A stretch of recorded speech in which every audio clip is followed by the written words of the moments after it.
Welcome to Charts This Week. My name's David Linton. I run Updata, and this week's edition for Monday, the 27th of June, comes to you from London. And well, what a week it's been with Brexit. Let's have a look at the charts. The long-term charts haven't changed that dramatically. It's actually all the short-term positions. But if we look at crude oil, still in an uptrend. The correlation is near neutral at the moment with the dollar. Now, if we look at the daily chart, we are above the cloud, but of course we are entering that time of year where we expect the seasonality to kick in. Last year it kicked in a bit earlier, around May time. This year it's looking like it's later if it is going to kick in. But we do need to remember that the seasonal position is that we tend to fall pretty reliably in the second half of the year. What was the summer driving season? So we shouldn't be surprised to see crude making new lows. Of course, dollar strength is an issue that we will talk about, and that is consistent with commodity prices falling, dollar rising. If we look at the short-term chart, here we see the 60-minute chart of Brent into bearish territory here. This occurred last week. And so we are seeing some pressure there. And Shift T will give us the targets. Downside targets at 47 and 45.95, so back into the mid 40s at the moment. No great collapse in crude prices, but it does look like it's coming off the top, and there is a risk, quite a strong likelihood that this is the seasonal high for the year. If we look at WTI, much the same picture, of course, bearish below the cloud. Hit the T key on your system and you'll get the trends and targets 46.50, so about 2% downside. If you're trading crude, of course, the 1-minute charts will give you the picture. Again, hit the T key for very short-term targets. These short-term targets were all given last week, being met, and not really much upside to watch out for there. That's on the 1-minute chart. Remember, that's intraday trading, very short term. If we take a look at US NatGas, still in long-term decline, but prices have really recovered.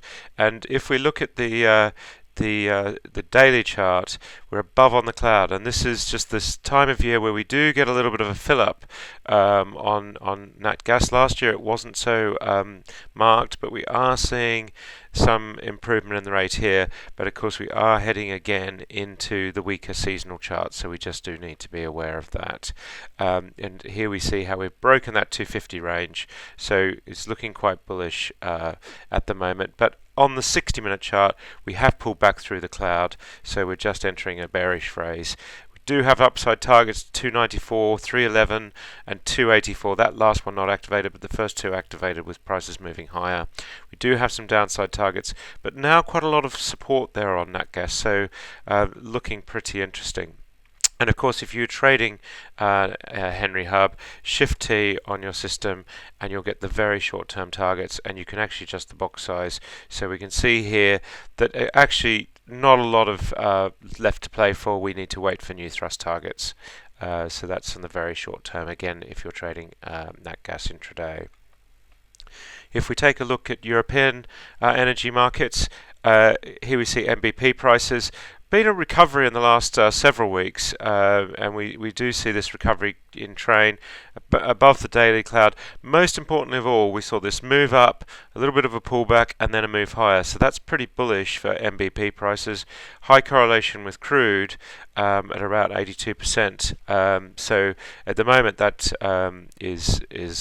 is interesting. And if we look at the 60-minute chart, these prices, of course, on your Trayport screen coming in from your real-time OTC or from the Updata energy feed, hit the T key again. We do have a downside target back to the sort of 29.20 level, but at the moment we'd favour this upside target to 36.75.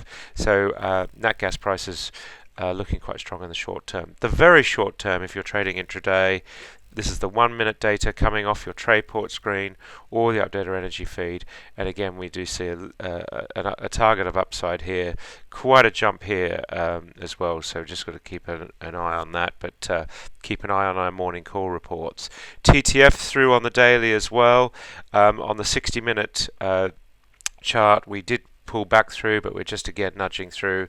Again, real-time OTC prices hit the T key, and we don't have an upside thrust target here, but we do have a downside, but we are pulling back strongly. A lot of volatility in the last couple of days, of course, with the currency, so that's quite an effect. NCG and Gaspool, the picture much the same. If we look at power, so we start with German power. A really key cross here that we saw in recent weeks, where we did cross above the cloud. So we really have traded off the bottom here on power prices. We do get these strong pullbacks in the power price, but what's interesting is that we are moving higher each time. So we moved higher than that high. That is very bullish, and of course that does give us the likelihood of a thrust target if we just change the box sizes here. We do see that we have had some thrust targets. These downside ones were met. We do have a new downside one kicking in here, so we just do need to be aware of that. If we get new highs, we do have an incredibly high target of around 43, but we need to really move above 30 for that to be credible. So again, a lot of volatility. If we look at the 60-minute chart, we have had these pullbacks, but the trend is definitely up now on the daily. We have had these pullbacks on the 60-minute. Shift T give you the trends and targets. We have an upside target of 29.20, that's 10% away, and we do have these downside targets hanging over us. At the moment, it's a little bit bearish. And of course, if you're trading German power short term, again, this is off your Trayport data or the Updata energy feed. Just hit the T key, and we do have this downside target all the way back to 21.75 hanging over us, and so at the moment in the short term it is looking a little bit bearish, but that long-term picture is more and more bullish. So just change the box size there. A potential upside target of 27.80, but we've been there already, so that shouldn't be too difficult. UK power, we're just seeing some moves above, and so that's quite key. Power markets looking better in Europe. Currencies, of course, is the big story at the moment with the Brexit decision. First of all, let's take a look at the dollar. And the dollar, of course, the safe haven for many. Just moving back above the cloud on the daily cloud chart for the dollar index. So US dollar starting to show strength again, and we have actually been long-term dollar bulls for quite some time. The T key will give you some upside targets. If the dollar hits new highs above about 101, then 140, we can see a 40% appreciation in the dollar. That's quite hard to believe, but that's what the charts are telling us. If we look at the 60-minute chart, we are clearly above now, so dollar strength is going to be very much a theme. Clearly above here. Again, the T key will give you some trends and targets.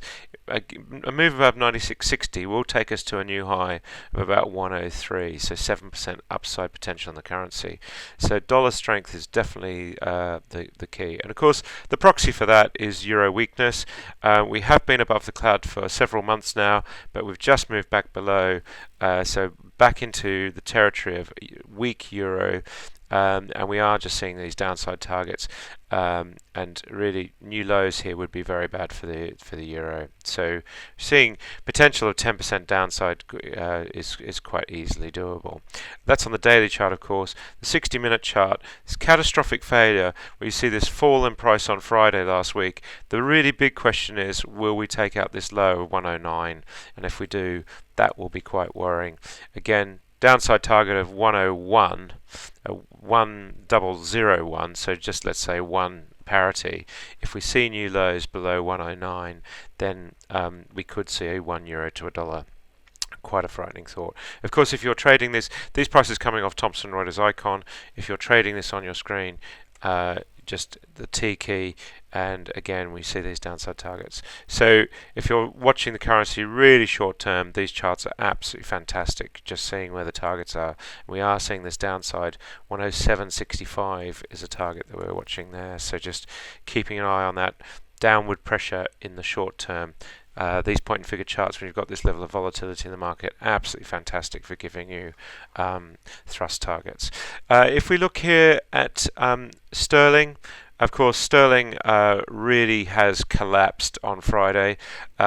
We did feel that it was a bit exhausted already before the vote result. No matter what, it had run up. It was priced in, and then of course the result was a shock. So the market has really collapsed. But in any event, we've been pretty bearish on sterling for quite some time. We've been below the cloud mostly. And what's most interesting is we saw this low of about 132, and this morning we are just nudging that lower level. Of course, a move below that low point, pretty bearish. So sterling is actually looking still pretty bearish.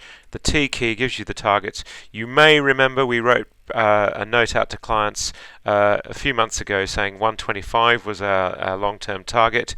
Well, now that 125 target looks very, very doable indeed, and we've even got 108 as a target. That's a little bit far away at the moment, but this 125 mid-side target, it seems almost inevitable that sterling will go into the 120s against the dollar. Here again, we see the move on Friday, a little bit of a recovery, coming back to pressure this move. Can we hold this low is the big question, and the fact that we're closing out ours now below these levels that we saw on Friday does suggest we will go lower. And if we look at the targets, 132.10, 101.40, that's 20% downside. So again, we are seeing some fairly dramatic targets on sterling. There will be counter trend moves, of course, so it is a very hard game to play this currencies. For the long-term position and the medium-term position, it does look quite short. Euro sterling, we are nudging a high of about 83 at the moment. The inverse chart of that is about 120, so we're seeing sterling just falling through that 120 level on the euro. So that's pretty key. So sterling is definitely the weak currency at the moment. No great surprises there, and we are seeing targets now all the way up to 93. So that's literally a 12% deterioration against the euro potentially. But it's really all about dollar and sterling. Those are the charts to watch. If we look at Norwegian kroner, we are seeing that just pulling back a little bit. Where the euro is worth less Norwegian kroner, so that's strength there. Same with the Swissy. Swiss just showing a lot of strength. Sterling Swiss is actually showing new lows against the Swiss franc for sterling, and the Australian dollar much the same. Here we see the Swiss franc just really against sterling, just testing those lows again. And if you are looking at the Swiss franc against sterling, we are now seeing some pretty dramatic targets, 117, 116, 118. So a lot of downside potential there at the moment. If we look at stock markets, of course, the big news was Brexit really pushing down most global markets. So we did see a big reaction here.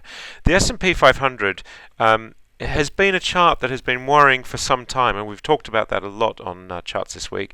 Here we see how we did come through the cloud, and this was a worrying period where we were through the cloud, and normally this would be a sell-off signal. We did see a bit of recovery, but we really have hugged this cloud, just only slightly above it, and at the moment it does look like this could still be the transition through an uptrend.